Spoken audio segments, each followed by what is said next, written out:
The dragons shouted for them to stay down, or they would destroy them on the rocks. But the small spirit voice of Lohio called for Hiaka to come and get him. Hiaka chanted to Lohio, telling him they would save him. As they went up, stones in showers fell around and upon them. One large stone struck Hiaka in the breast, and she fell off the pali. Then they began to get up, and sticks of all kinds fell upon them again, forcing Hiaka over the precipice. The dragons leaped down on Hiaka, trying to catch her in their mouths and strike her with their tails. Hiaka struck them with her magic skirt, and their bodies were broken. The spirits of the dragons went into other bodies and leaped upon Hiaka, roaring and biting and tearing her body. She swung her skirt up against the dragons and burned their bodies to ashes. The dragons again took new bodies for the last and most bitter battle. Hiaka told Wahine Omao to cover her body with leaves and sticks near the pali, and in event of her death to return with the tidings to Hawaii. One dragon caught Hiaka and bent her over. The other leaped upon Hiaka, catching her around the neck and arm. One tried to pull off the pa'u and tear it to pieces. Pau'opalae saw the danger. From her home on the island Hawaii, she saw the dragon shaking Hiaka. Then she sent her power and took many kinds of trees and struck the dragons. The roots twisted around the dragons, entangling their feet and tails and scratching eyes and faces. The dragons tried to shake off the branches and roots, the leaf bodies of the wilderness, and one let go the pa'u of Hiaka, and the other let go the neck. Pau'opalae called all the wind bodies of the forest and sent them to aid Hiaka, the forces of the forest, and the wind spirits. At last Hiaka turned to say farewell to Wahine Omao, because the next fight with the dragons in their new bodies might prove fatal. The dragons were now stronger than before. They leaped upon her, one on each side. The strong winds blew and the storm poured upon her, while the dragons struck her to beat her down. But all kinds of ferns were leaping up rapidly around the place where the dragons renewed the fight. The ferns twisted and twined around the legs and bodies of the dragons. Hiaka shook her magic skirt and struck them again and again, and the bodies of these dragons were broken in pieces. Then the wind ceased, the storm passed away, and the sky became clear. But it was almost evening, and darkness was falling fast. The natives have for many years claimed that Hiaka found the time too short to climb the precipice, catch the ghost of Lohio and carry it, and the body down to the house prepared for her work. Therefore she uttered this incantation: "O gods, come to Kauai your land, O pearl-eyed warrior and idol of Halawa, O Kona, guardian of our flesh, O the great gods of Hiaka. Come, ascend, descend, let the sun stop over the river of hay. Stand thou still, O sun."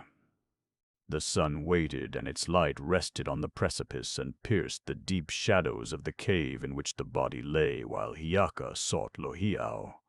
Hiaka heard the spirit voice saying, "Moving, moving, you will find me in a small coconut calabash fastened in tight." Hiaka followed the spirit voice and soon saw a coconut closed up with feathers. Over the coconut a little rainbow was resting. She caught the coconut and went back to the body of Lohiau.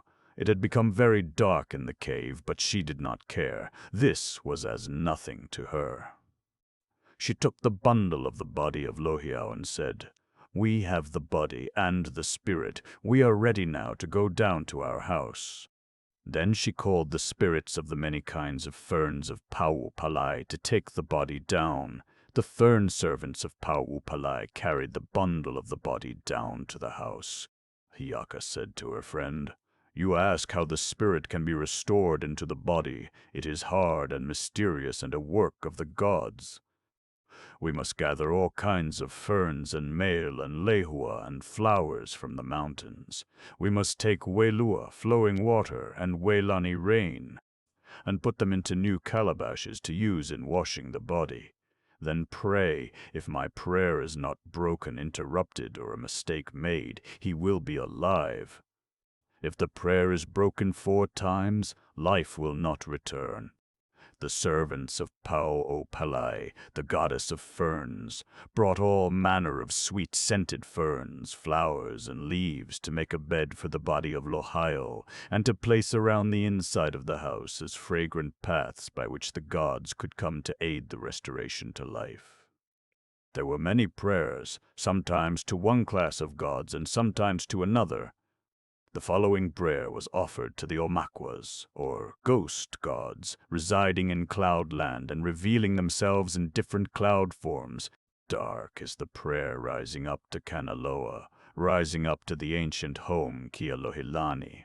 Look at the kupwas above sunset. Who are the kupwas above? The black dog of the heavens, the yellow dog of Ku in the small cloud. Ku is in the long cloud, Ku is in the short cloud, Ku is in the cloud of red spots in the sky. Listen to the people of the mountains, the friends of the forest, the voices of the heavens. The water of life runs, life is coming, open with trembling to let the spirit in, a noise rumbling, the sound of Ku. The lover sent for is coming, I, Hiaka, am coming. The lover of my sister Pele, the sister of life, is coming to life again. Live, live. After each one of the prayers and incantations, the body was washed in the kind of water needed for each special ceremony. Thus days passed by, some legends say 10 days, some say a full month. At last the body was ready for the incoming of the spirit. The coconut shell in which the spirit had been kept was held against the body, the feet and limbs were slapped, and the body rubbed by Wahine Omau, while Hiaka continued her necessary incantations until the restoration to life was complete. Many, many days had passed since the fiery and impetuous Pele had sent her youngest sister after the lover Lohiau. In her restlessness, Pele had torn up the land in all directions around the pit of fire with violent earthquakes. She had poured her wrath in burning floods of lava over all the southern part of the island. She had broken her most solemn promise to Hiaka. Whenever she became impatient at the delay of the coming of Lohio, she would fling her scorching smoke and foul gas over Hiaka's beautiful forests, and sometimes would smite the land with an overflow of burning lava. Sometimes she would look down over that part of Puna where Hopo dwelt and hurl spurts of lava toward her home. At last she had yielded to her jealous rage and destroyed Hopo and her home, and then burned the loved spots of restful beauty belonging to Hiaka. Hiaka had seen Pele's action as she had looked back from time to time on her journey to Kauai. Even while she was bringing Lohau back to life, her love for her own home revealed to her the fires kindled by Pele, and she chanted many songs of complaint against her unfaithful sister. Hiaka loyally fulfilled her oath until she stood with Lohio on one of the high banks overlooking Kalua Pele, the pit of Pele in the volcano Kilauea. Down below in the awful majesty of fire were the sisters. Wahine Omau went down to them as a messenger from Hiaka. One of the legends says that Pele killed her. Another says that she was repulsed and driven away.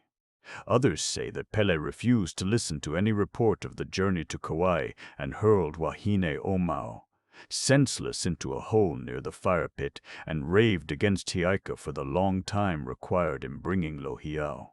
Hiaka at last broke out in fierce rebellion against Pele. On the hill where they stood were some of the lehua trees with their brilliant red blossoms. She plucked the flowers, made wreaths, and going close to Lohiau hung them around his neck. All through the long journey to the crater, Lohiau had been gaining a full appreciation of the bravery, the unselfishness, and the wholly lovable character of Hiaka.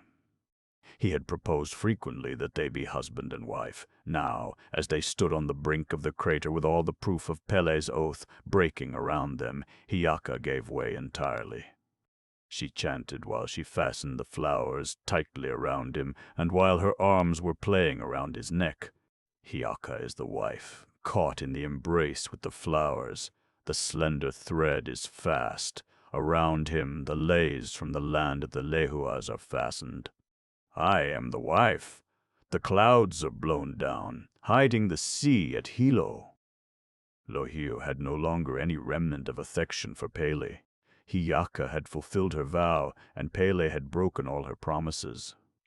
Lohio and Hiaka were now husband and wife. Pele had lost forever her husband of the long sleep. Pele was uncontrollable in her jealous rage.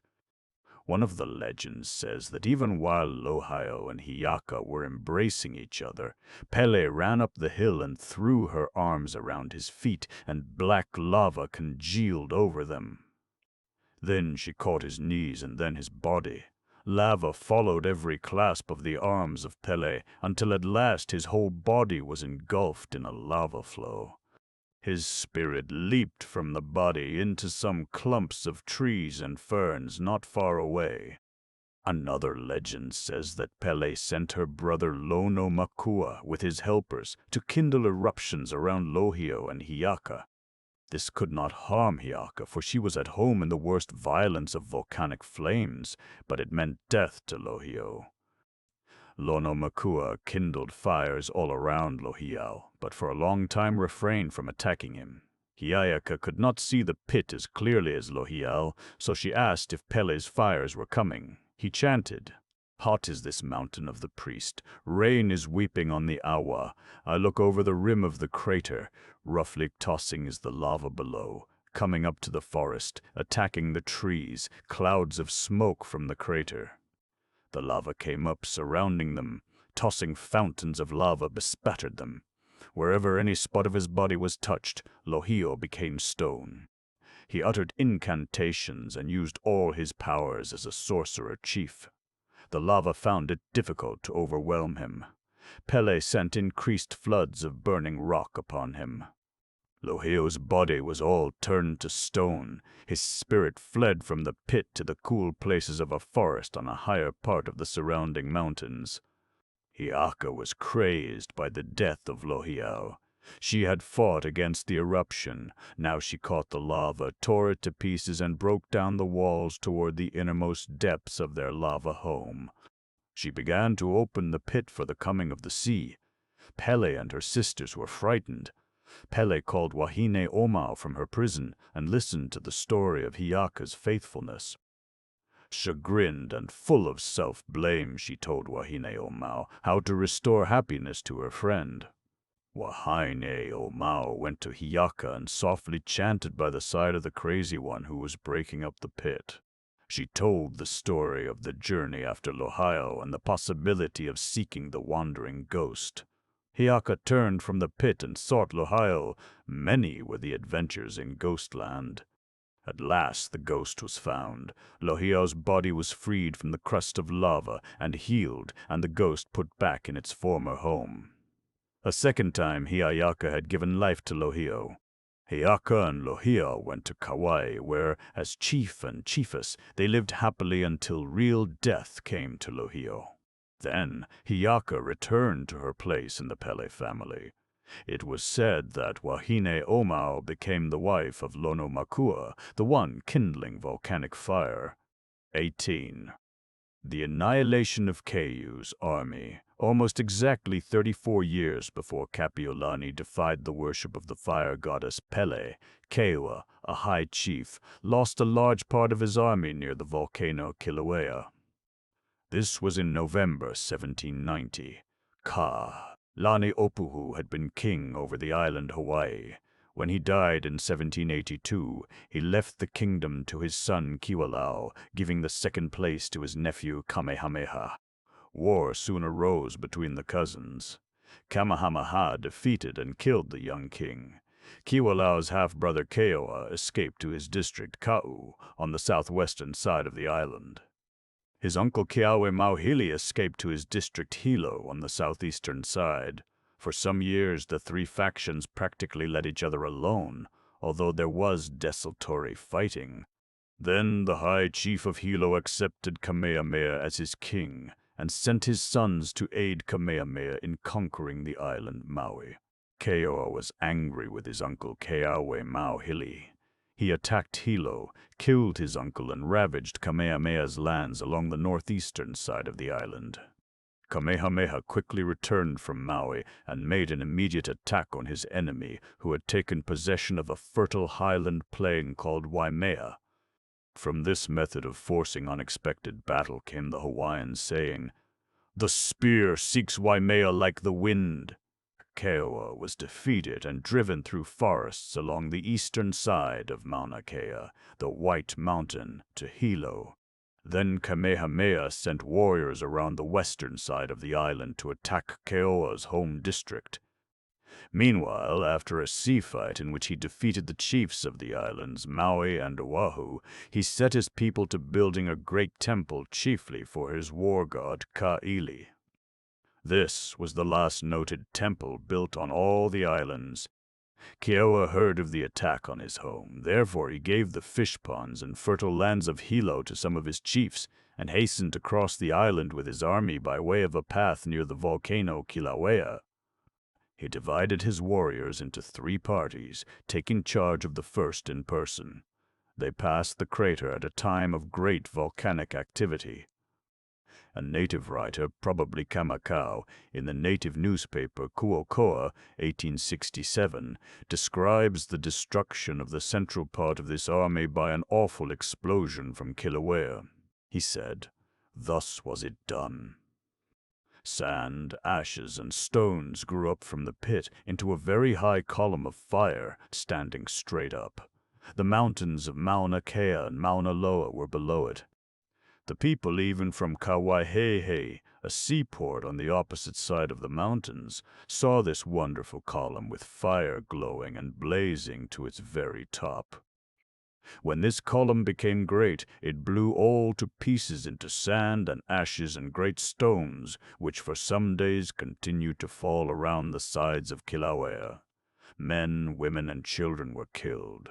Mona, one of the army who saw all this but who escaped, said that one of the chiefesses was ill and some hundreds of the army had delayed their journey to guard her, and so escaped this death. Dibble, the first among the missionaries to prepare a history of the islands, gave the following description of the event. Keoua's path led by the great volcano of Kilauea. There they encamped. In the night a terrific eruption took place, throwing out flames, cinders, and even heavy stones to a great distance, and accompanied from above with intense lightning and heavy thunder. In the morning, Keoua and his companions were afraid to proceed, and spent the day in trying to appease the goddess of the volcano, whom they supposed they had offended the day before by rolling stones into the crater. But on the 3rd day they ventured to proceed on their way, but had not advanced far before a more terrible and destructive eruption than any before took place, an account of which, taken from the lips of those who were part of the company and present in the scene, may not be an unwelcome digression. The army of Keoua set out on their way in 3 different companies. The company in advance had not proceeded far before the ground began to shake and rock beneath their feet, and it became quite impossible to stand. Soon a dense cloud of darkness was seen to rise out of the crater, and almost at the same instant the electrical effect upon the air was so great that the thunder began to roar in the heavens and the lightning to flash. It continued to ascend and spread abroad until the whole region was enveloped and the light of day was entirely excluded. The darkness was the more terrific, being made visible by an awful glare from streams of red and blue light variously combined that issued from the pit below, and being lit up at intervals by the intense flashes of lightning from above. Soon followed an immense volume of sand and cinders which were thrown in high heaven and came down in a destructive shower for many miles around. Some few persons of the forward company were burned to death by the sand and cinders, and others were seriously injured. All experienced a suffocating sensation upon the lungs and hastened on with all possible speed.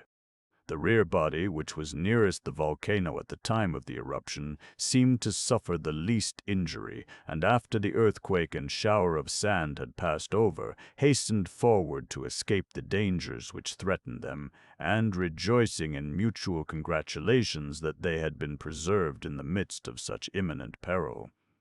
But what was their surprise and consternation when, on coming up with their comrades of the center party, they discovered them all to have become corpses. Some were lying down and others sitting upright, clasping with dying grasp, their wives and children enjoining noses, their form of expressing affection, as in the act of taking a final leave. So much like life they looked, that they at first supposed them merely at rest, and it was not until they had come up to them and handled them that they could detect their mistake. Of the whole party, including women and children, not one of them survived to relate the catastrophe that had befallen their comrades. The only living being they found was a solitary hog, in company with one of the families which had been so suddenly bereft of life. In those perilous circumstances, the surviving party did not even stay to bewail their fate, but, leaving their deceased companions as they found them, hurried on and overtook the company in advance at the place of their encampment. Keoa and his followers, of whom the narrator of this scene were a part, retreated in the direction they had come. On their return, they found their deceased friends as they had left them, entire and exhibiting no other marks of decay than a sunken hollowness in their eyes. The rest of their bodies was in a state of entire preservation. They were never buried, and their bones lay bleaching in the sun and rain for many years. A blast of sulphurous gas, a shower of heated embers, or a volume of heated steam would sufficiently account for this sudden death. Some of the narrators who saw the corpses affirm that, though in no place deeply burnt, yet they were thoroughly scorched. Keoa's prophets ascribed this blow from the gods to their high chief's dislike of Hilo and gift to sub-chiefs of the fish ponds, which were considered the favored food producers for offerings to Hiaka, the youngest member of the Pele family. Kamehameha's prophets said that this eruption was the favor of the gods on his temple building. The people said it was proof that Pele had taken Kamehameha under her especial protection and would always watch over his interests and make him the chief ruler. 19 Destruction of Kamehameha's fish ponds, Mount Hualalai, is on the western side of the island, Hawaii. It has been announced as an extinct volcano because few signs of volcanic life appear at present. But in the year 1801 there was a very violent eruption from the foot of the mountain, and the expectation of future action is so strong that scientists classify Hualalai as active. Ellis, writing in 1824, says, "This eruption of 1801 poured over several villages, destroyed a number of plantations and extensive fish ponds, filled up a deep bay 20 miles in length, and formed the present coast. An Englishman who saw the eruption has frequently told us that he was astonished at the irresistible impetuosity of the torrent. Stone walls, trees, and houses all gave way before it.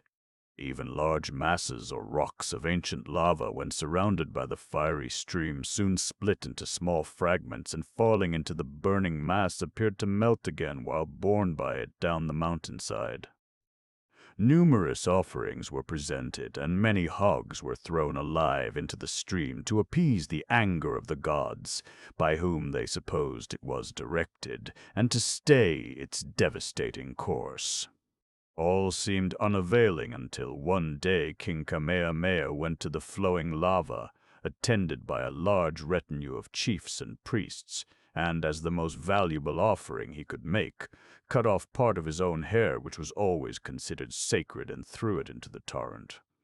In a day or two the lava ceased to flow. The gods, it was thought, were satisfied. The people attributed this escape to the influence of Kamehameha with the deities of the volcanoes. There are several very interesting blowholes in this lava. When the lava struck the waves, the surface and sides were hardened, but the red molten mass inside rolled on into the sea. Thus many sea caves were formed, into which waves beat violently with every incoming tide. If the shore end of a cave broke open, a fine outlet was made for the torrents which were hurled up through the opening in splendid fountains of spray. The account in the Kuokoa, a newspaper published in the native language in 1867, adds to the story of the foreigner the element of superstition, and is practically as follows. Pele began to eat hué, a noted breadfruit forest owned by Kamehameha. She was jealous of him and angry because he was stingy in his offerings of breadfruit from the taboo grove of Hu. This was the place where the eruption broke out. After she had destroyed the breadfruit grove, she went in her river of fire down to the seashore to take Kamehameha's fish ponds.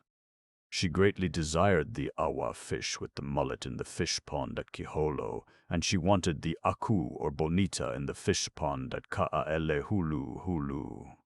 She became a roaring flood, widely spread out, hungry for the fish. Kamehameha was very much ashamed for the evil which had come upon the land and the destruction of his fish ponds.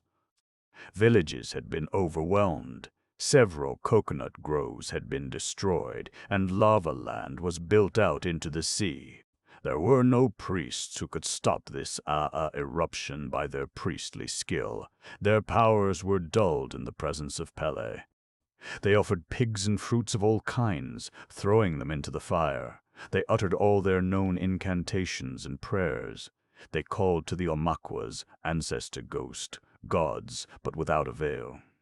Kamehameha sent for Ka'amaka o Ke'akua, the eye of the god, one of the prophets of Pele, and said, "You are a prophet of Pele.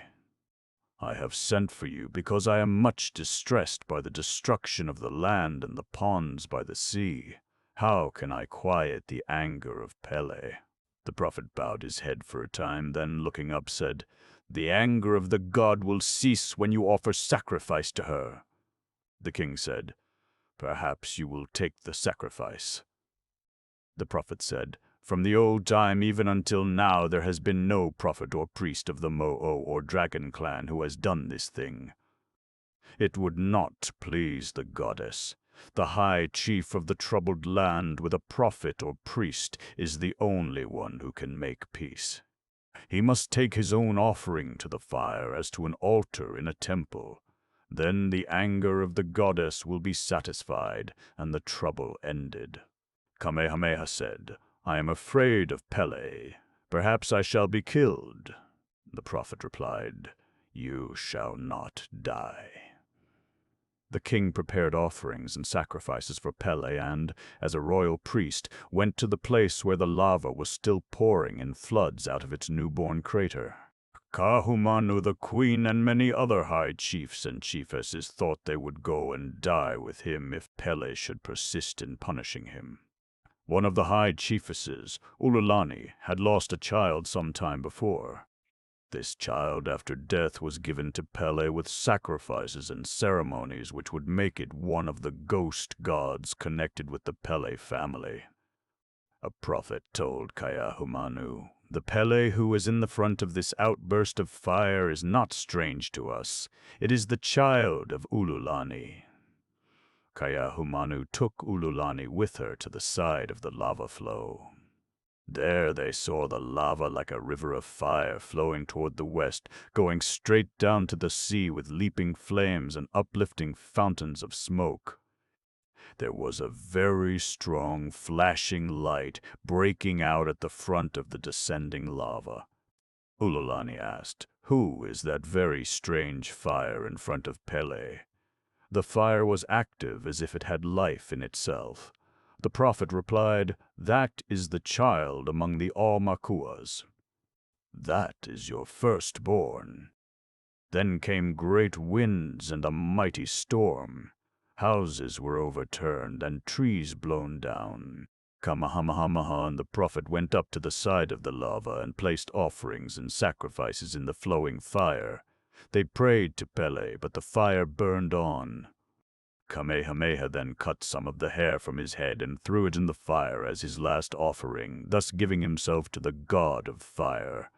Then they came away and soon the fire went out.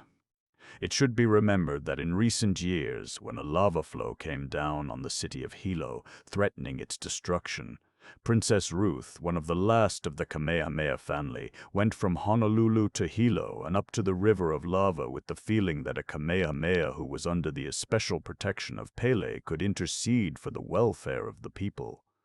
It is certain that she came at a very opportune time, for the eruptions ceased in a day or so. 20 Kapiolani and P. The story of the High Chiefess Kapiolani and her conflict with Pele, the goddess of Kilauea, in December 1824, is historic. It belongs, however, to the volcanoes of the Hawaiian Islands, and is more important than any myth. Kapiolani was the daughter of Kiawe Mauhili, who was the high chief of the district of Hilo.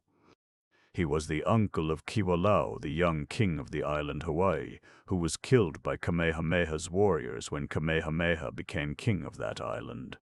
Kapiolani as a little child was in the camp with her father at the time of the battle. She was in danger of death, but some men carried her over the mountains through a multitude of difficulties back to Hilo. She became a tall, portly woman with keen black eyes and an engaging countenance, a queen in appearance when with other chiefs or chiefesses. She was not a queen, nor was she even a princess, although by blood relationship she belonged to the royal family. She was the wife of Na'aihe, who was the high chief of the district of Kona on the western side of the island Hawaii. Na'aihe, the Spears, was said to be the national orator or best speaker on government affairs among the chiefs. Kapiolani, the bending arch of heaven, was very intelligent, quick-witted, and fearless. They were both so influential that they were chosen by the great Kamehameha as members of his council of chiefs and were retained by his son Liholiho, or Kamehameha II. When the missionaries of the American Board from Boston arrived, April 4, 1820, at Kailua Bay on the western coast of Hawaii, they landed in territory nominally controlled by Na'aihe and Kapiolani, although at that particular time the young king, Liholiho, and his court were in Kona and were the real rulers. However, when the missionaries had reduced the language to writing and had begun to print leaflets for spelling and reading, in 1822 Na'aihe and Kapiolani were among the first chiefs to welcome instruction and accept Christianity as far as they could understand it. In 1823, a delegation of missionaries went around the island Hawaii. They visited the volcano Kilauea and wrote the first really good description of the crater and its activity. The natives were astonished to see the perfect safety of the missionaries, although the worship and tabus of Pele were absolutely ignored. Ohelo berries and strawberries growing on the brink of the crater were freely eaten, and the lake of fire explored without even a thought of fear of the goddess. In the course of their journey, the missionaries met a priestess of Pele. The priestess, assuming a haughty air, said, "I am Pele, I shall never die. Those who follow me, if part of their bones are taken to Kilauea, will live in the bright fire there." A missionary said, "Are you Pele?" She said, "Yes, I am Pele," then proceeded to state her powers. A chief of low rank who had been a royal messenger under Kamehameha and who was making the journey with the missionaries interrupted the woman, saying, "Then it is true you are Pele and have destroyed the land, killed the people, and have spoiled the fishing grounds. If I were the king, I would throw you into the sea." The priestess was quick-witted and said that truly she had done some harm, but the rum of the foreigners was far more destructive. All this prepared the way for Kapiolani to attempt to break down the worship of the fire goddess. It must be remembered that Kapiolani had been under the influence of thoughtful civilization only about 3 years when she decided that she would attack the idolatry which, of all idol worship, was the most firmly entrenched in the hearts of her people, because it was founded on the mysterious forces of nature. She accepted implicitly the word of the missionaries that their God was the one God of nature. Therefore, she had rejected the fire goddess with all the other deities formerly worshipped in Hawaii. She was, however, practically alone in her determination to strike a blow against the worship of Pele. priests of Pele were numerous on the island Hawaii. Women were among those of highest rank in that priesthood. Many of the personal followers of Kapiolani were worshippers. Even Na'aihe, her husband, had not been able to free himself from superstitious fears. When Kapiolani said that she was going to prove the falsity of the worship of Pele, there was a storm of heartfelt opposition. The priests and worshippers of Pele honestly believed that divine punishment would fall on her. Those who were Christians were afraid that some awful explosion might overwhelm the company, as a large body of warriors had been destroyed 34 years before. Na'aihe, still strongly under the influence of superstition, urged her not to go. All this opposition arose from her warm friends. When her determination was seen to be immovable, some of the priests of Pele became bitterly angry and in their rage prophesied most awful results. When Kapiolani left her home in Kona, her people, with great wailing, again attempted to persuade her to stay with them. The grief, stimulated by fear of things supernatural, was uncontrollable. The people followed their chiefess some distance with prayers and tears. For more than 100 miles she journeyed, usually walking, sometimes having a smooth path, but again having to cross miles of the roughest, most rugged and sharp-edged lava on the island Hawaii. At last the party came to the vicinity of the volcano. This was not by the present road, but along the smoother, better way, used for centuries on the south side of the crater toward the ocean. Toward the close of the day they crossed steaming cracks and chasms and drew nearer to the foul-smelling gaseous clouds of smoke which blew toward them from the great crater. Here a priestess of Pele of the highest rank came to meet the party and turn them away from the dominions of the fire goddess unless they would offer appropriate sacrifices. She knew Kapiolani's purpose and determined to frustrate it. Formerly there had been a temple near the brink of the crater on the southeast side. This, according to Ellis, bore the name O'Alalaua. He says it was a temple of Pele, of which Ka Maka'a Ke Akua, the Eye of God, a distinguished soothsayer who died in the reign of Kamehameha, was many years priest. The temple was apparently deserted at the time of the overthrow of the taboo in 1819, and the priests had gone to the lower and better cultivated lands of Puna, where they had their headquarters. However, they still worshipped Pele and sacrificed to her. This priestess who faced Kapiolani was very haughty and bold. She forbade her to approach any nearer to the volcano on pain of death at the hands of the furious goddess Pele. "Who are you?" asked Kapiolani. "I am one in whom the God dwells. If God dwells in you, then you are wise and can teach me." "Come and sit down." The priestess had seen printed pages or heard about them, so she drew out a piece of kapa, or paper made from the bark of trees, and saying that this was a letter from Pele, began to read, or rather mumble, an awful curse. The people with Kapiolani were hushed into a terrified silence, but she listened quietly until the priestess, carried beyond her depth, read a confused mass of jumbled words and unintelligible noises which she called the dialect of the ancient Pele. Then Kapiolani took her spelling book and a little book of a few.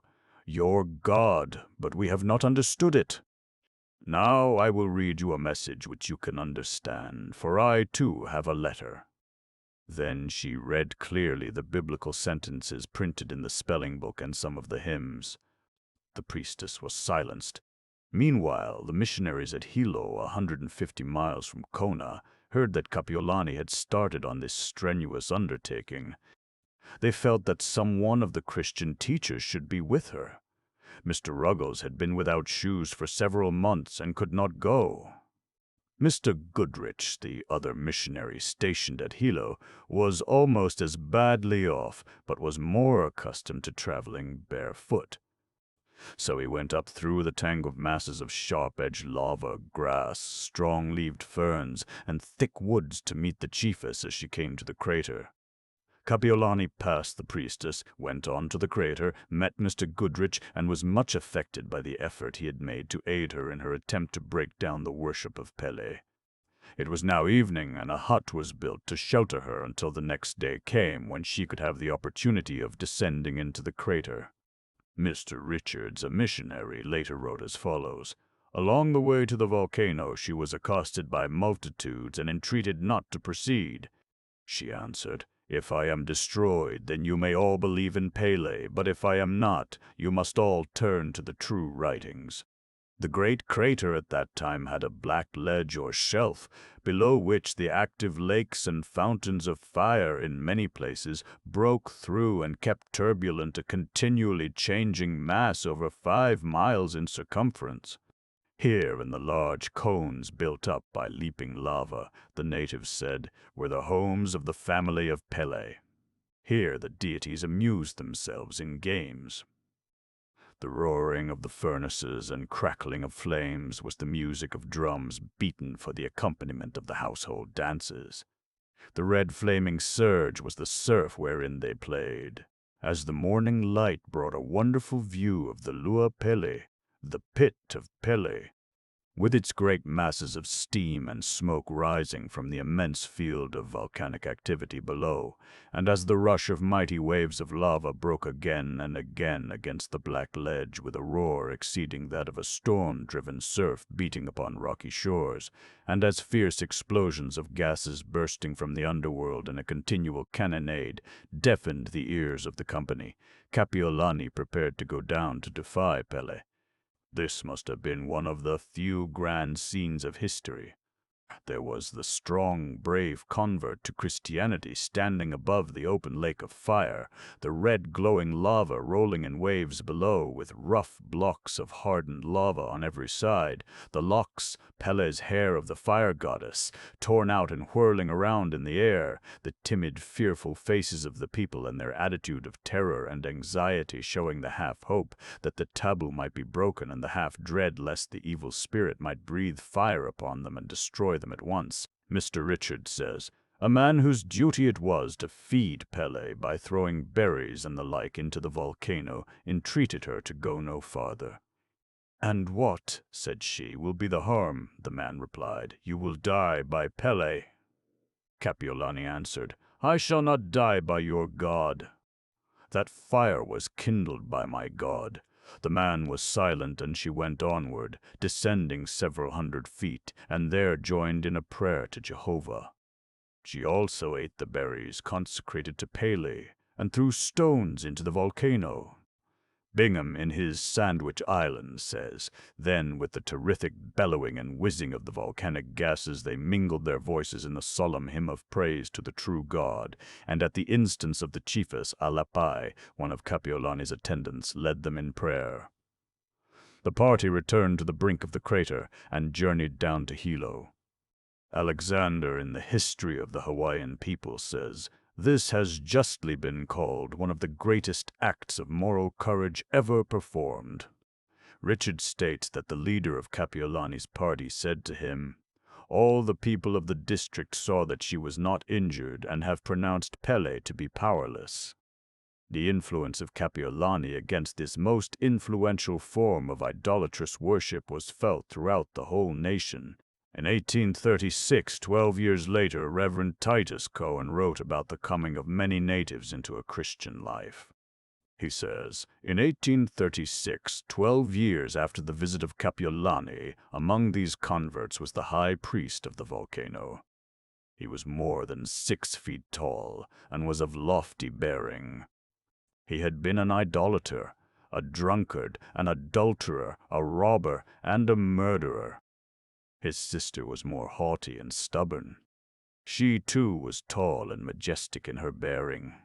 At length she yielded, and with her brother became a docile member of the church. But it was Lord Tennyson who set down for posterity the heroic deed of the great queen in the following beautiful poem, Kapiolani. I, when from the terrors of nature a people have fashioned and worship a spirit of evil, blessed be the voice of the teacher who calls to them, 'Set yourselves free!' 2. Noble the Saxon who hurled at his idol a valorous weapon in olden England. Great, and greater, and greatest of women, island heroine Kapiolani clomb the mountain, and flung the berries and dared the goddess, and freed the people of Hawaii. 3. A people believing that Pila the goddess would wallow in fiery riot and revel on Kilauea, dance in a fountain of flame with her devils, or shake with her thunders and shatter her island, rolling her anger, throws blasted valley and flowing forest in blood-red cataracts down to the sea. 4. Long as the lava light glares from the lava lake, dazing the starlight, long as the silvery vapor in daylight over the mountain floats, will the glory of Kapiolani be mingled with either on Hawaii. What said her priesthood? Woe to this island if ever a woman should handle or gather the berries of Pele. Accursed were she, and woe to this island if ever a woman should climb to the dwelling of Pele the goddess. Accursed were she. 6. One from the sunrise dawned on his people, and slowly before him vanished shadow-like gods and goddesses, none but the terrible Pila remaining as Kapiolani ascended her mountain, baffled her priesthood, broke the taboo, dipped to the crater, called on the power adored by the Christian, and crying, "I dare her, let Pila avenge herself." Into the flame billows dashed the berries, and drove the demon from Hawa. Part 2. Geological Facts Note. The following articles pertaining to the geological formation of the Hawaiian Islands were written by the author at different times for the various local periodicals in Honolulu, and will be found interesting by those who wish to increase their knowledge of volcanology. The crack in the floor of the Pacific. A geological or earthquake map of the Pacific shows that the ocean is bordered by ranges of volcanic mountains on the American side, and by a long chain of volcanic islands, such as the Aleutian, Japanese, and Formosa Islands along the coast of Asia. It is also clear that between America and Asia, connected islands built up by volcanic action follow what appear to be cracks in the floor of the Pacific. It is interesting to note the fact that all along the western coast of North and South America, there is only a comparatively narrow strip of land between the mountain ranges and the sea, and that from the edge of this narrow seacoast, there is a rapid descent in the ocean bed until it becomes one of the most profound oceanic depressions on the globe. The depth of the floor of the ocean is greater than the enormous elevation of the mountain ranges along its edge. The Challenger. Surveyors give the average depth of the Pacific Ocean as about 2,400 fathoms, while between the Caroline and Ladrone groups of islands lies a valley whose ooze-carpeted floor can be reached only by a sounding line about 25,000 feet long, and near Japan about 30,000 feet of line is needed to reach the bottom of one of the deepest pits on the globe. The German survey ship Planet has made the deepest sounding thus far taken. About 40 sea miles off the north coast of Mindanao, the largest and most southerly of the important islands of the Philippines, the Planet found a depth of 32,078 feet. In other words, the Pacific Ocean where the sounding was taken has a depth of 6.27 miles, exceeding by 482 feet the greatest depth hitherto known. In 1901, the United States survey ship Nero, while studying out a route for a cable line to the Philippines, made a sounding some distance to the southeast of the island of Guam of 31,596 feet, which beat the world's record for sea depth up to that time. This is a depth of 5.98 miles and is known as the Nero Deep. The surpassing sea depth now discovered may appropriately be named the Planet Deep. Out of these awful ocean depths have come the chains and groups of islands which form Polynesia. It seems absolutely necessary to recognize the cracks in the floor of the ocean through which the vast floods of lava were forced for the upbuilding of these islands. Even the coral polyps had to have the edge of a crater to work on while building the innumerable coral reefs of the Pacific. No one knows what mighty conflicts were fought between the two eternal enemies, fire and water. Nor does anyone know how long they fought while these islands were being built into mountains. But there must have been ages when the skies were filled with rolling masses of clouds of steam sent up through boiling, turbulent waters with awful explosions of escaping gases before the dry land appeared on the face of the deep. It has been the modern story of creation.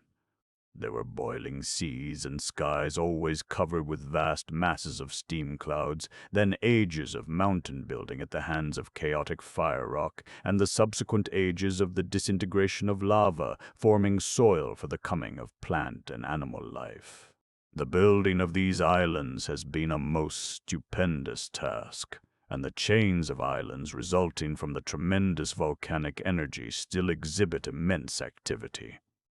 The volcanic outbreaks and earthquakes of the Japanese islands from Nippon to Formosa are so frequent as to afford an excellent field for study.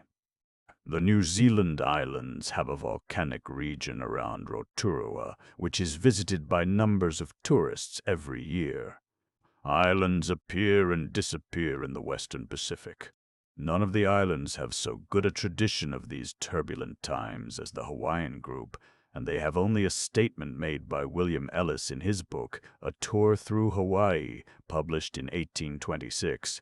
He says that while on this tour around the island Hawaii, he stopped with John Young, who is now stated to have been an American sailor and a close friend of the great King Kamehameha. Mr. Young said that among many traditionary accounts of the origin of the island, one was that in former times, when there was nothing but sea, an immense bird settled on the water and laid an egg which soon bursting produced the island Hawaii. It must be remembered that the Hawaiians also have the pulling up of the islands with a fishhook by the demigod Maui, who fished up many islands in Polynesia.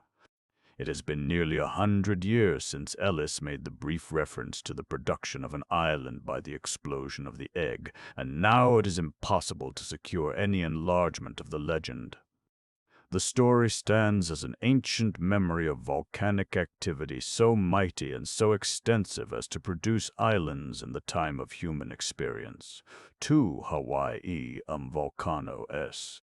Each island has its extinct craters from which extend the limited ranges of mountains and plains which make the island's surface.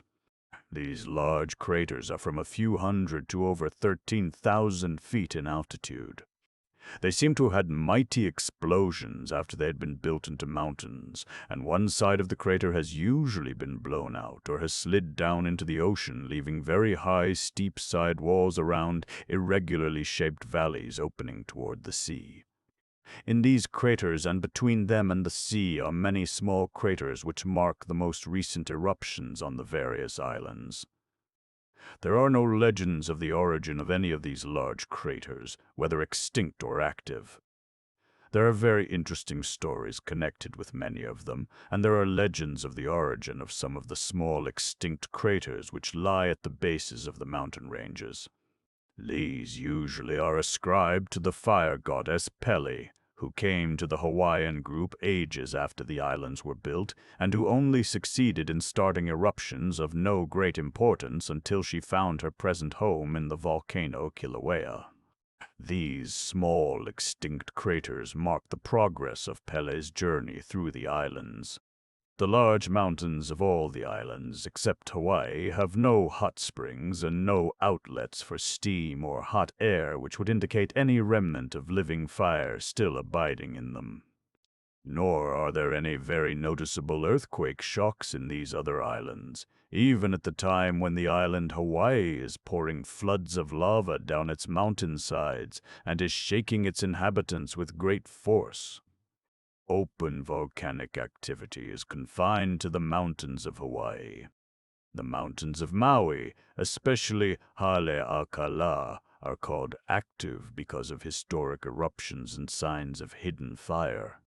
The extinct craters are very interesting. They have their broken-down side wall, through which the last great effort of volcanic life was poured out. They also have crater cones and sometimes lava flows of small extent on the floor left by the great eruption. These were the picturesque last throbs of life as a volcano died. Occasional spasmodic efforts were made in both earthquake and lava flow until the fire cooled in the submarine chambers. From the summits of all these mountains, peculiarly fine cloud views can be enjoyed. There is not only the gathering of cloud masses rolling beneath the lover of the sublime. This can be seen on all the large mountains of the world. But here in the Hawaiian Islands, the march of cloud armies sweeping over an ocean and spreading in ceaseless motion for miles over the lowlands receives an added element of majesty and awe when tossing. Whirling cloud mountains roll into the extinct craters and slowly fill the bowl of the gods from rim to rim as the morning sun delicately touches the crater edges above the clouds with all the colors of the dawn. Here and there in the decaying volcanic ash and disintegrating lava can sometimes be found beautiful, small, star-rayed zeolite or the pale green olivine or coarse black augite crystals. These are of no value save as they show some of the forms taken by cooling lava and are of interest chiefly to the scientist. On the island Hawaii are three great mountains from 8,200 to 13,600 feet above the ocean, which smashes its mighty tides and surf waves against the coast below. One of these, Mauna Kea, White Mountain, is an extinct volcano with a lake of water in its crater. Hualalai is dormant, although from it there was a great eruption a little over 100 years ago, and even now possibilities of activity are talked about by those who cultivate sugarcane and coffee on its lower slopes. Mauna Loa, Great or Long Mountain, has a most interesting active crater on its summit, Mokuaweweo, Blood Red Island, from which enormous rivers of lava are hurled down to the waiting ocean many miles below.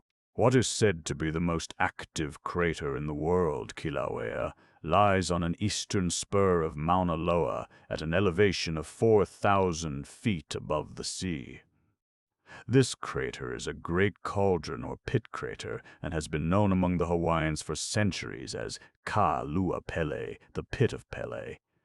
Below Kilauea are a number of craters of similar character, great sunken holes or pits in a country of almost even surface. Kilauea is a surprise to the tourist. Kilauea means the rising up or living leaf of the tea plant. Ia means to rise up and also to live. Kilau means tea leaf. A gradual ascent by rail and motor car for about 30 miles brings the visitor to a flat region miles in extent and sparsely covered with giant ferns and shrubs and gray-leaved trees with fringed red balls of flowers. Here and there, small clouds of steam come from crevices around a hotel where the traveler finds his resting place. In front of this hotel, and not seen until the motor car stops, is the crater whose edges are almost level with the surrounding plain. It is a precipice-walled bowl, 3 miles across, with a multitude of steam jets breaking through its vast floor and a great cloud of smoke rising from a pit in a black borderland of frozen lava.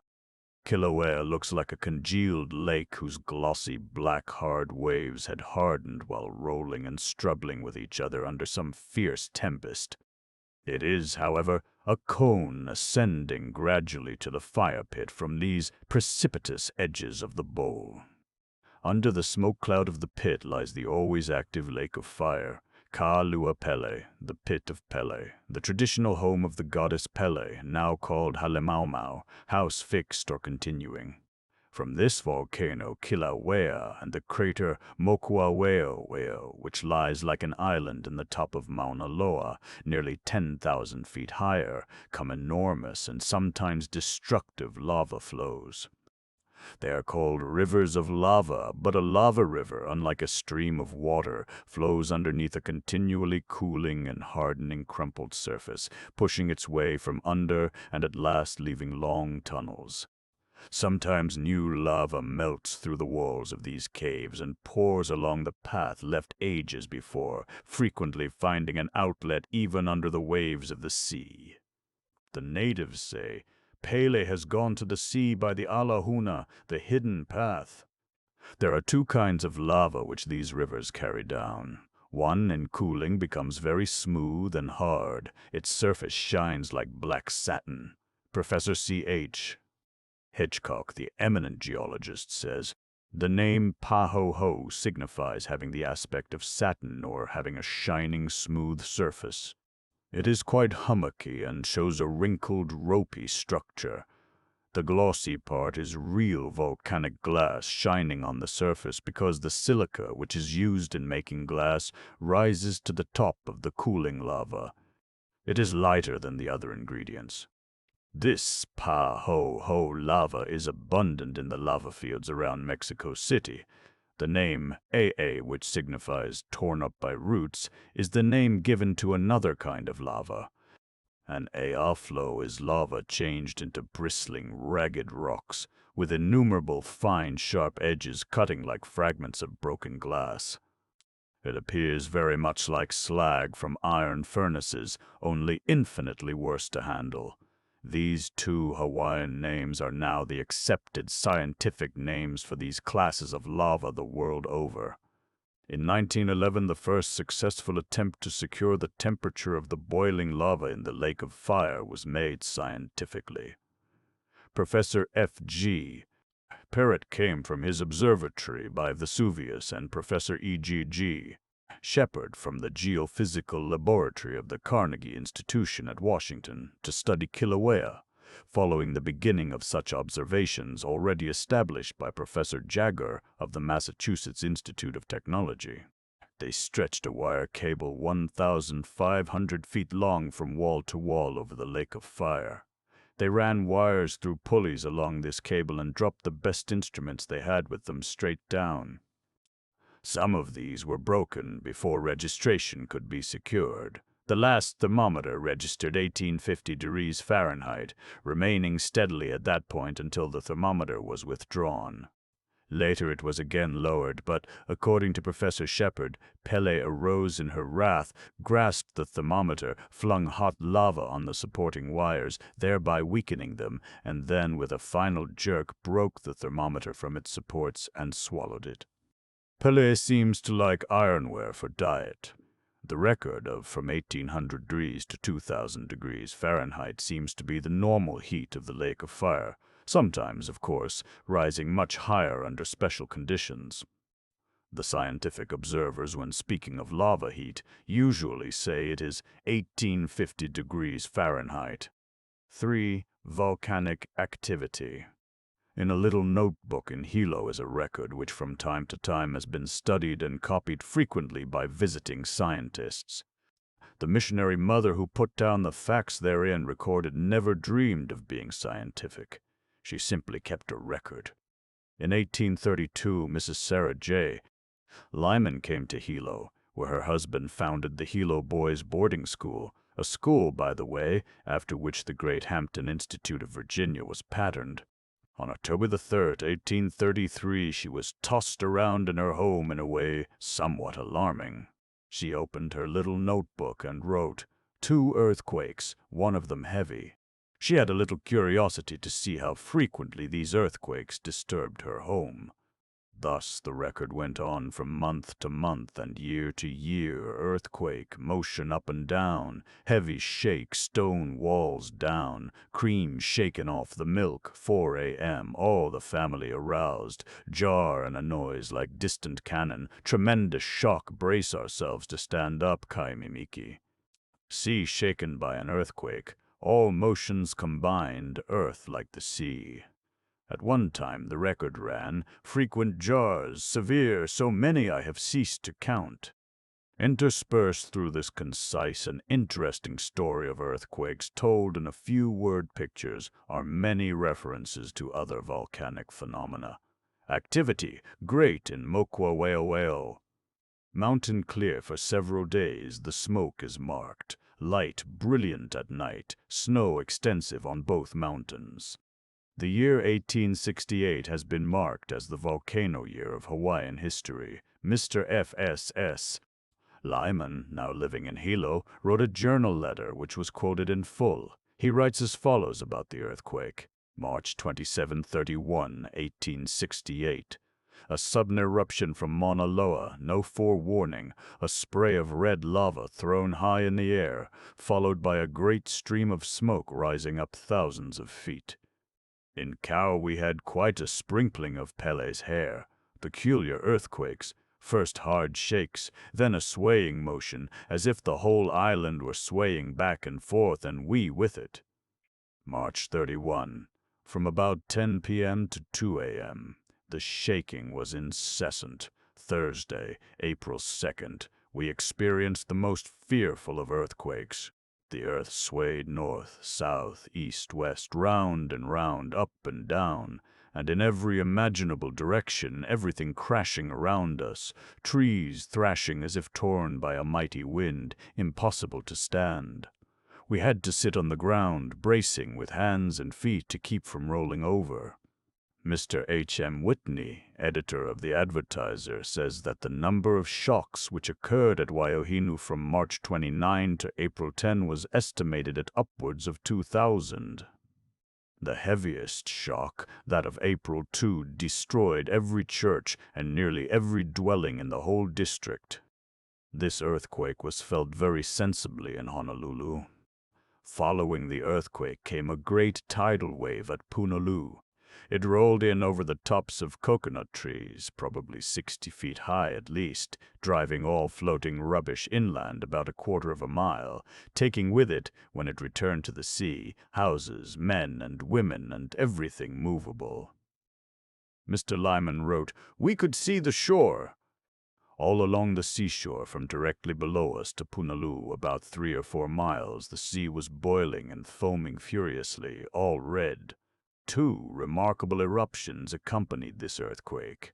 The lava, starting from the slope of Mauna Loa, sank into some great channel but burst forth with a heavy roar several miles farther down. The lava stream became a river of fire, flowing rapidly toward and around some farmhouses.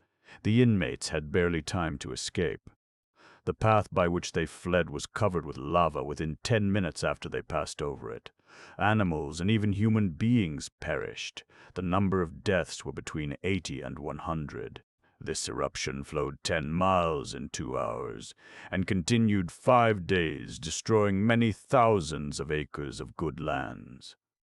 The second remarkable eruption was nearer the crater Kilauea, and has been known as the Great Mud Flow of 1868. It is in the region covered by the Pahala Plantation. Mr. Lyman writes, "In the midst of the great earthquake we saw burst out from the top of the Pali about 1.5 miles north of us what we supposed to be an immense river of molten lava, which afterward proved to be red earth, which rushed down in headlong course and across the plain below, apparently bursting from the ground and swallowing up everything in its way, trees, houses, cattle, horses, men, in an instant, as it were. It went 3 miles in not more than 3 minutes' time and then stopped. After the hard shaking had ceased, we went right over to a hill with the children and our natives, expecting every moment to be swallowed up by the lava from beneath, for it sounded as if it were surging and washing under our feet all the time. Outside of Punaluu, we saw a long black point of lava slowly pushing out to sea. An island about 400 feet high rose out of the sea at the south point. The lava river has extended the shore to this island 1 mile at least."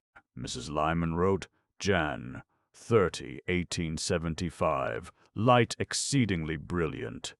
Perpendicular column of smoke over 1,000 feet high on the summit crater, spreading out at top like an expanding flower. This august glow was described by members of the Challenger expedition as a globular cloud perpetually reformed by condensation, having a brilliant orange glow at night as if a fire were raging in the distance. This display from the summit of Mauna Loa continued about 18 months. Isabella Bird Bishop, author of 6 Months in the Sandwich Islands, visited this active crater in 1874 and wrote about the crater itself. Nearly opposite us, a fountain of pure yellow fire, unlike the gory gleam of Kilauea, was throwing up its glorious incandescence. The sunset gold was not purer than the living fire. The roar of this surging lava sea was a glorious sound, the roar of an ocean at despise mingled with the hollow murmur of surf echoing in sea caves, booming on, rising and falling like the thunder music of windward Hawaii. The area below us was over 2 miles long and 1.5 miles wide, with precipitous sides and a broad second shelf about 300 feet below the one we occupied, with a fire fountain 3/4 of a mile away. On the way up the mountain there was a fearful internal throbbing and rumbling. Rocks and masses of soil were dislodged. The earth reeled, then rocked again with such violence that I felt as if the horse and myself had gone over. During these months of 1874 to 1875, there were magnificent exhibitions of clouds reflecting volcanic fires caused by the upburst of lava fountains. The summit crater of Mauna Loa is about 13,000 feet altitude. Snow has frequently covered the top of the mountain, lying in deep banks around the edge of the crater. The cold has acted quickly upon the lake of fire, congealing a large part of the surface into a hard floor of lava. Gases, steam, and smoke lift this floor and break through it with great violence, escaping from the melted lava in pillars of cloud against which the fires beneath mirror themselves in glorious displays of color. These outbursts were frequently called eruptions. The modern name is more correct. They are glows reflecting wonderful fires beneath. Mrs. Lyman mentions another eruption from the summit of Mauna Loa.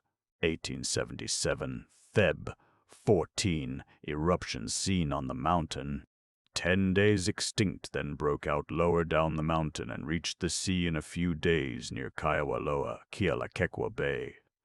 Dana says, the columns of illuminated steam rose with fearful speed to a height of 14,000 to 17,000 feet, and then spread out into a vast fiery cloud, looking at night as if the heavens were on fire. After this, there was an underground eruption to the sea, marked by a fissure down the mountainside, through which clouds of steam and smoke were forced. The lava at last found its place for escape under the sea. H.M. Whitney, the editor of the Hawaiian Gazette, was a witness of this submarine eruption. In the issue of Feb. 28, 1877, he wrote, as the steamer Kilauea came toward the bay, the passengers saw some canoes rowing about over boiling water. The natives reported that about 3 o'clock in the morning of Feb. 24, they had seen innumerable red, blue, and green lights dancing in the waters. Morning disclosed a new volcano in the sea. The southern shore of the bay has been known as Kei Point. The eruption appeared to be in a straight line out from this point. 3 boats from the steamer went out, cruising over the most active part of the boiling waters, appearing as if passing over rapids. Blocks of lava 2 feet across were thrown up from beneath, striking the boats and jarring them. The lava was quite soft and no harm was done. 6 stones hit the boat in 1 minute. Several hundred pieces of these stones were floating on the sea at one time. Nearly all the pieces on reaching the surface were red hot, emitting steam and gas strongly sulfurous. Several were taken into the boats, perfectly incandescent and so molten in the interior that the lava could be stirred with a stick, the water having penetrated only about an inch. When these stones cooled and became water-soaked, they sank rapidly. The specimens taken from the water were of the A'a variety and very light. Probably only the lightest came to the surface. Some of the lava consisted of Pele's hair, red-hot, yet preserving its peculiar characteristics. Mrs. Lyman has the record of a terrible tidal wave which struck Hilo Harbor in May of that same year, 1877, May 10th. A heavy tidal wave at 5 a.m. destroying 34 houses on the Waiakea side of the harbor, also the bridge, and 12 houses between Waialama and Aiko's old store. 160 people homeless, some bruised, bones broken, 5 dead. Wave was 13.5 feet above high water mark at Waiakea, swept inland 40 rods, accurate measurement. Following this, on May 31, came the record, severe shake, things thrown down. Dana says, a destructive earthquake wave was felt at the Hawaiian Islands on May 10, 1877, which rose at Hilo to a height of 36 feet. But it was of South American origin, where there were heavy earth shocks, and not of Hawaiian. One of the eruptions from Mokuawaweo tried to take possession of a riverbed, but the waters chilled one side of the lava and built it into a wall. On one side was flowing fire, and on the other the swift rapids of a river. The antagonistic elements sought the sea side by side. A native account of Kilauea in Kahahe, Hawaii, the Hawaiian flag, was a native account of eruptions on the island Hawaii. The sketch is in the quaint Hawaiian tongue and is valuable throughout, but only a few extracts from the translation can be used at present. The story as told by the Hawaiian runs as follows. In the very ancient time, Mauna Kea threw out vast Pele fires, but long ago these eruptions have been imprisoned. The earth has covered them in on all sides, and the abundant soil, large trees, and green things of many kinds are multiplying. But not so Mauna Loa and Hualalai, other mountains of this island Hawaii. Pele fires have burst forth from them even up to recent times. Mauna Loa is the greatest of all the mountains, opening doors for the Pele fires from all its sides. Kilauea and Mokuaweo are the very wonderful Pele pits, craters discharging fire from the very depths of the mountains. In the year 1822, or 1823 perhaps, there was an eruption from Kilauea pouring down into the Kau district very close to the Puna line. From the depths of Kilauea was this bursting forth. The A'a, broken lava of this eruption in its journey to the sea spread about 8 miles. In the year 1832, the pit of Kilauea was full of burning A'a. It broke into some ancient tunnel connected with Kilauea and flowed away. The place where the A'a reached the sea is not known. It is supposed to have gone into the sea underground. In the year 1840, the people of Puna and Hilo districts saw a great fire inland. They thought that the forest wilderness was burning. That day was the Sabbath. The people assembled together and looked toward the place where the fire was very great and the air was heavy with smoke. Then they saw that this was not an ordinary forest fire, but a Pele, an eruption. They could not see any AA breaking out on the mountain, and therefore were greatly afraid that it was very near and would destroy their lands.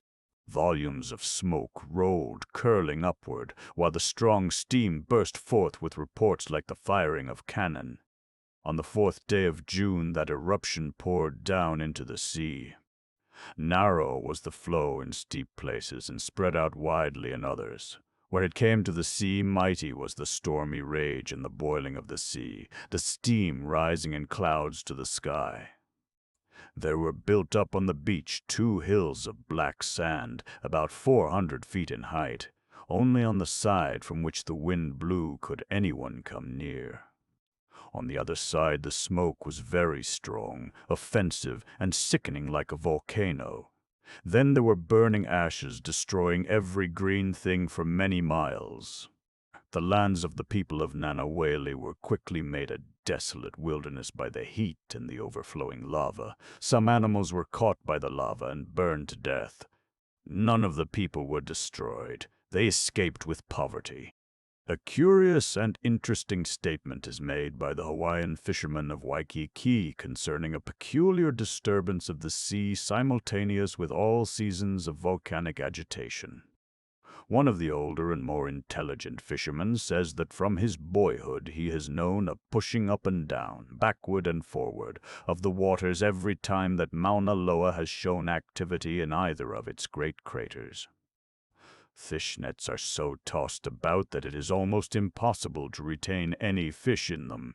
Hooks are so rapidly moved by the commotion in the waters that fishing with hook and line is not very successful. The Hawaiians call the ocean at such times kai mimiki, the rushing sea. Mimiki is defined as a meeting of a returning wave with another advancing, and is sometimes used to express the confusion of advancing and returning tidal waves. Sometimes mimiki is used to denote the choppy waters which follow a storm. The inherent idea of the word seems to be quick, independent action of waves, bringing them into conflict with each other and destroying the quiet, regular motion. 4. Changes in Kilauea crater. There have been two entirely distinct modifications in Kilauea. One belongs to the centuries and the mountain which the crater has been trying to build. The other relates to the fire pit and the fire lake therein. Kilauea is a mountain a little over 4,000 feet in altitude, closely connected with Mauna Loa, which is about 13,000 feet in altitude. It has been stated that there is some connection which affects the action of two lakes of lava in the two craters.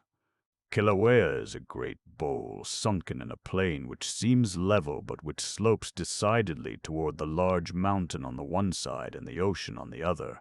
Above the present fire pit rise great plateaus and a summit 500 feet above the edges of the present crater and about 1 mile east of it. This elevation shows that at one time the lake of fire had its real crater rim extending far back of the site of the Volcano Hotel and very much higher than at present, and that great floods of lava were poured out over the surrounding country at a height impossible for the new crater to attain. After these eruptions, the fire pit sank away, leaving great precipitous walls and wide cracks, out of which even now pour clouds of steam of such intense heat and such powerful sulfur fumes that animals falling in are killed instantly. There are several terraces showing how the precipices, cracks, and plateaus followed each other step by step down to the bed of Kilauea itself. There are hints of these changes in the traditions of the Hawaiians, but it is impossible to know exactly what is meant.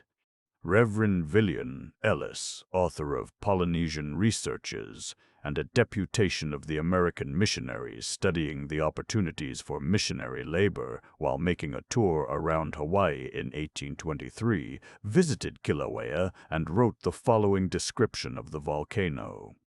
In this report, afterward incorporated in Polynesian Researches as Volume 4, the following account is given of ancient Kilauea. We asked the natives with us to tell us what they knew of the history of this volcano. From them we learned that it had been burning from time immemorial, or to use their own words, mai ka po mai, from chaos until now, and had inundated some part of the country during the reign of every king that had governed Hawaii. In earlier ages it used to boil up, overflow its banks, and inundate the adjacent country. But for many kings' reigns past it had kept below the level of the surrounding plain, continually extending its surface and increasing its depth, and occasionally throwing up with violent explosions huge rocks and red-hot stones. These eruptions, they said, were always accompanied by dreadful earthquakes, loud claps of thunder, and vivid and quick succeeding lightning. No great explosion, they added, had taken place since the days of Kiowa, a part of whose army was destroyed by a shower of ashes and foul gases in 1790. But many places near the sea had since been overflowed, on which occasions Pele went by a road underground from her house in the crater to the shore. Concerning Pele, the natives said, Kilauea had been burning ever since the islands had emerged from night, but it was not inhabited till after the Taiaka Hinari, the sea or deluge of Hina the chief. Shortly after this flood, they say the present volcanic family came from Tahiti, meaning some foreign country, to Hawaii. When the crater was boiling up, overflowing its banks, and inundating the adjacent territory, as the natives said, it poured out lava which became solid rock. As it went westward, the character of its overflow changed, becoming explosive, hurling out cinders and ashes instead of boiling lava, so that all the land, especially toward the south and west, is covered with volcanic ash. For more than 100 years there has been no uplift of lava or ashes over the outside crater rim. During this century there has been no marked change in the great edge of the bowl, but the interior has been kaleidoscopic. The bowl is flat-bottomed with a surface creased and cracked and rough, with twisted piles of dead lava. In innumerable spots, any cool morning welcomes rising clouds of steam, and in the western part is the Lua Pele, a pit filled with living fire. This outer crater is about 3.5 miles across. 100 years ago, the floor of this crater was the scene of continual activity. Around the entire rim was a black ledge or balcony against which fountains of lava hurled their repeated drops, falling on the black ledge. Now the fire pit is but a little over 1/4 of a mile in diameter, and yet it has the same form of black ledge which had been built up in the great crater so many years before. When first visited by the missionaries, there were many hilly islands, fountain cones, and hissing blowholes. Later, the great floor began to cool and lakes appeared in different sections.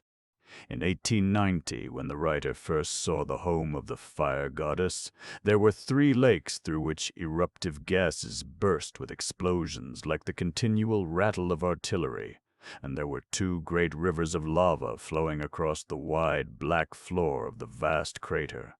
Now there is only 1 lake of fire.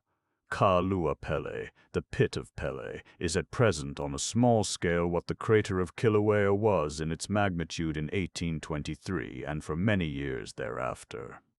The brief mention of shifting fires, flowing rivers, raging lakes, deep pits, falling walls, and frozen, uneven lava surfaces must suffice to make evident the stupendous forces of nature which have terrified the Hawaiians for centuries, and have made them build up legends in and around these terrors, and have created the demand for a special fire goddess to take rank with the other gods worshipped.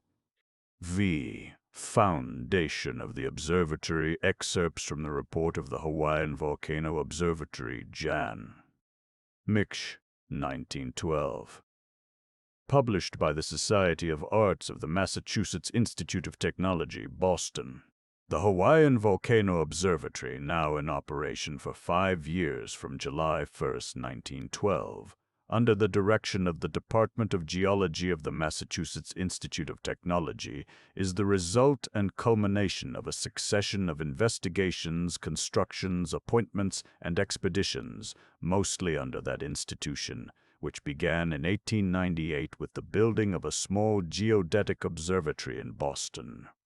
The work has been concerned with geodesy, astronomy, magnetism, and geology, and has been partly under the direction of officers of the Department of Civil Engineering and partly under professors of geology.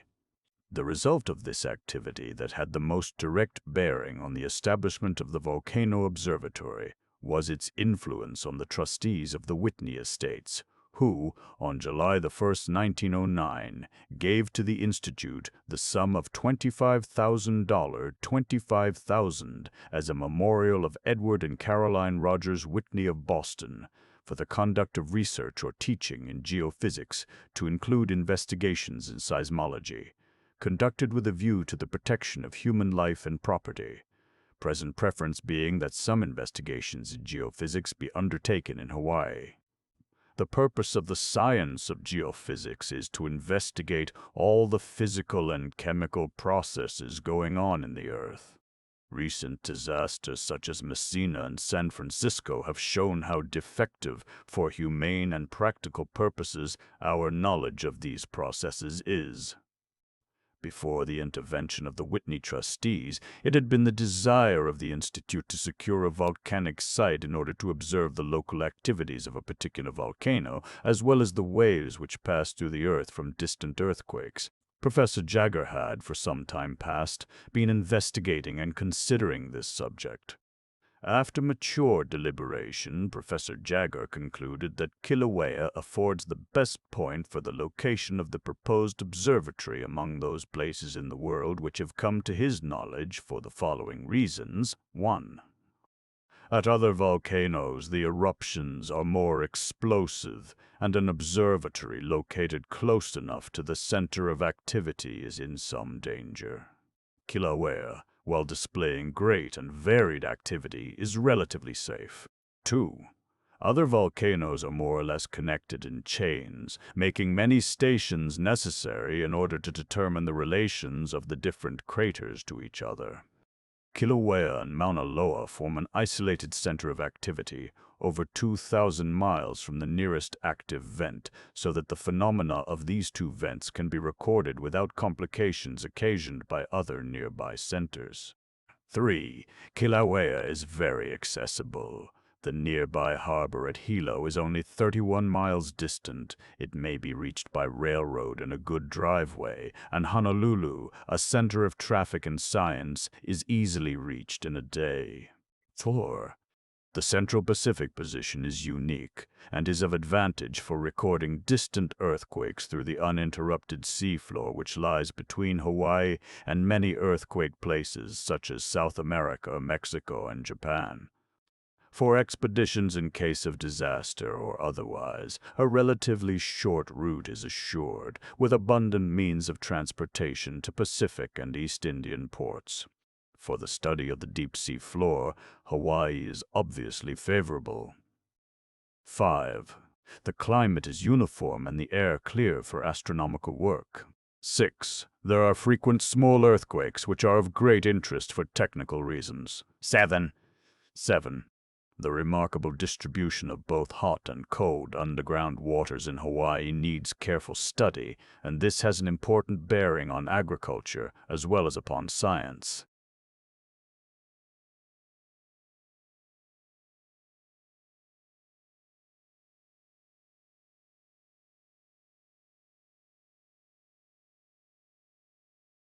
The territory is American, and these volcanoes are famous in the history of science for their remarkably liquid lavas and nearly continuous activity.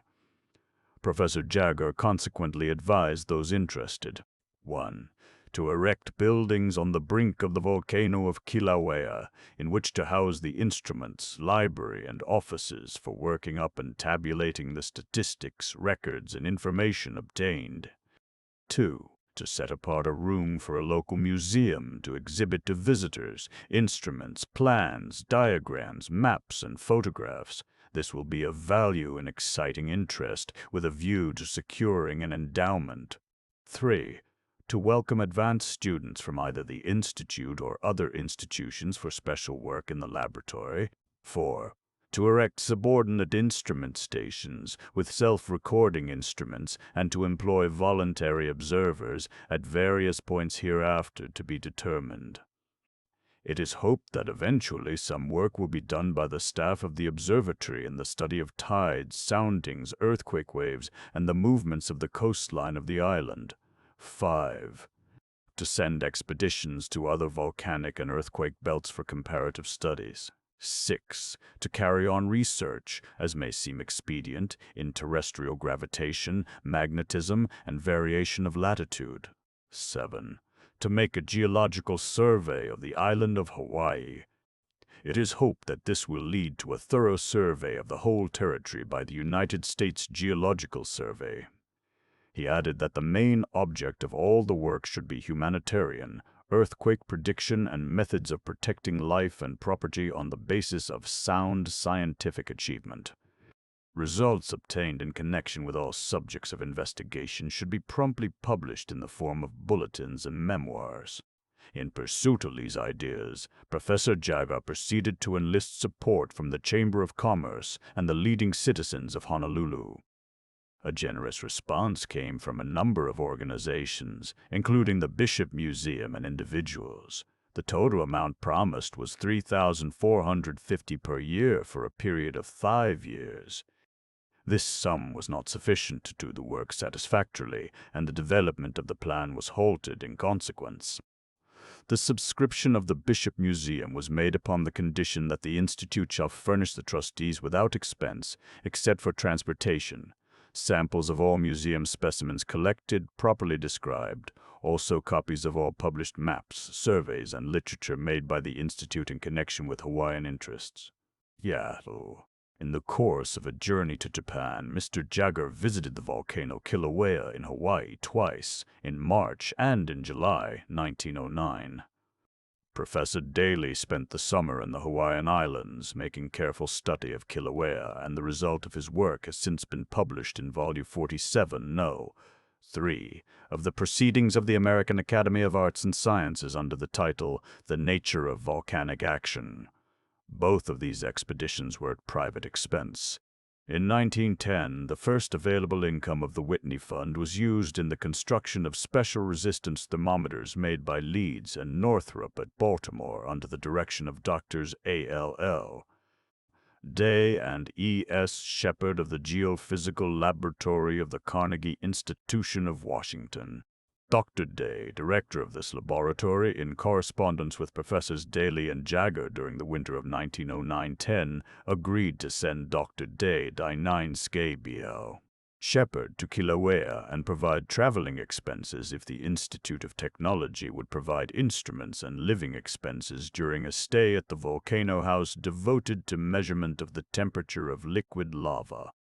Dr. Shepard is a chemist and a specialist in pyrometric work.